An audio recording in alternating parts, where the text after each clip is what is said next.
Because this is the quarantine time and I've got nothing else to do, I'm finally back with another video, and today I'll try to explain what is the difference between zoom lenses and prime lenses and why prime lenses even exist. Also, I'll show you how image is altered depending on the focal length that you are using. Why do you ever need a prime lens when you've got a zoom one, a lens that allows you to change the focal length on the go?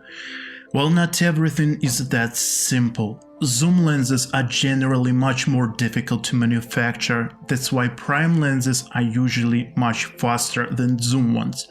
By calling them fast, I refer to this number. The lower it is, the faster the lens, which allows you to work in a low light environment and to blur the background much more severely.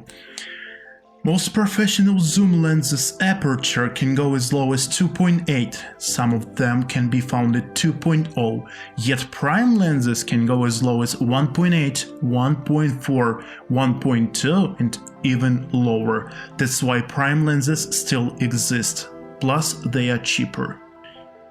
Because prime lenses have fewer moving parts, they are sharper than zoom ones, but zoom lenses are not that far behind with modern technology, plus one zoom lens is able to substitute a whole line of primes.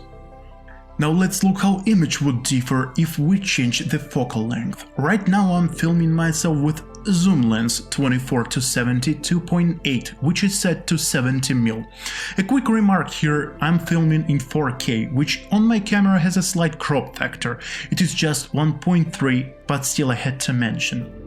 Focal length is a calculation of an optical distance from the point where light rays converge to form a sharp image of an object on the digital sensor. It is determined when the lens is focused at infinity. The higher the focal length, the more narrow view you're gonna get. So here is some examples of the same subject shot at 24mm, 50, 70, 100, 150 and 200mm. Notice that not only the subject itself changes, but the background as well. So depending on what you're planning to shoot, you need to decide beforehand what focal length you are going to need. It's cool and all, but what kind of lens should you buy? It is difficult to answer, because depending on what you're planning to shoot, photo or video, the answer is going to be different. But as a good starting lens, I would recommend zoom lens 24-70. Of course, in reality, the choice is a bit easier. If you have an unlimited budget and resources, then having a collection of primes would definitely be more preferable. But most of us don't. Plus, we want to be able to travel with the lens as well and have some level of versatility, and in this case zoom lens would be the optimal choice. Stay healthy.